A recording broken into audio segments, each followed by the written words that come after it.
April is a very important month. It is Donate Life Month. This morning, our special coverage continues of the critical shortage of organs for those who desperately need transplants. Yeah, in fact, 22 people die each day while waiting. So this morning, we bring you the story of a young man who needs new lungs. For him, the gift of life and breath of life are the same.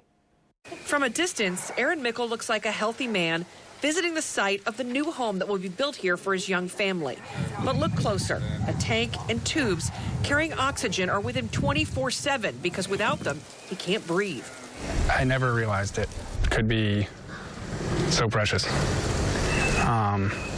All my friends, they've asked me in passing, what's it feel like? You can't explain it. You really can't explain it. I wouldn't wish this on anybody. At the age of 28, Aaron is on the waiting list at Mayo Clinic's lung transplant program.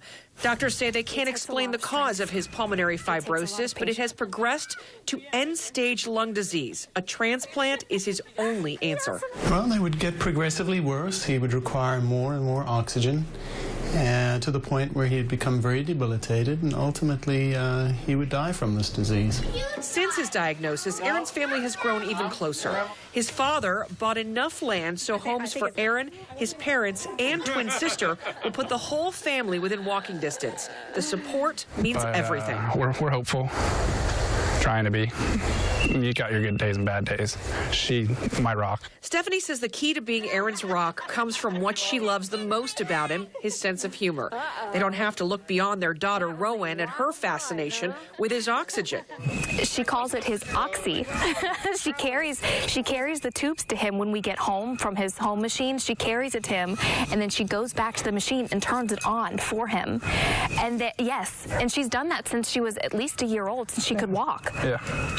She calls it his oxy. Oxy? Uh-huh. Yeah. Whose is it? Who's it? Yes. The rest of the family is on board. They keep Aaron active and as positive as possible.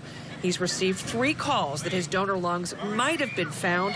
The family are all hoping the 4th call will be for real, and so does his doctor. I think Aaron represents a young patient with an end-stage organ failure, which really, obviously we have a soft spot for patients that are have end-stage disease when they're at such a young age.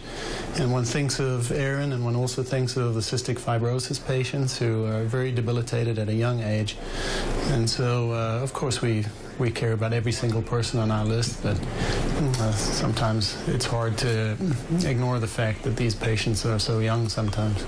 Until the gift of life arrives, Aaron's family continues their prescription. Love, smiles, and laughter. Yes, tears too, but also strength. He doesn't give himself enough credit for being strong and for, I'm not the one, I can breathe fine. He's the one that's going through it. And like I said, I don't think he gives himself enough credit for being strong enough to wait. More than 118,000 people are on the transplant waiting list. More than 1,300 are waiting for lungs.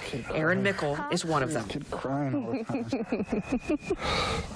So we are working with Donate Life Florida to bring you these compelling stories, and you can see more of Aaron's story and all the reports we're bringing you this week on our website. Just go to news4jax.com and look under the morning show page.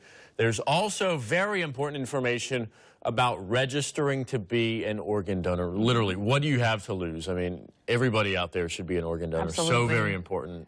And just an incredible cause, as you saw right there. And these stories are great examples of the lives you'll be saving. We'll be right back with an update on those 2 early morning fires.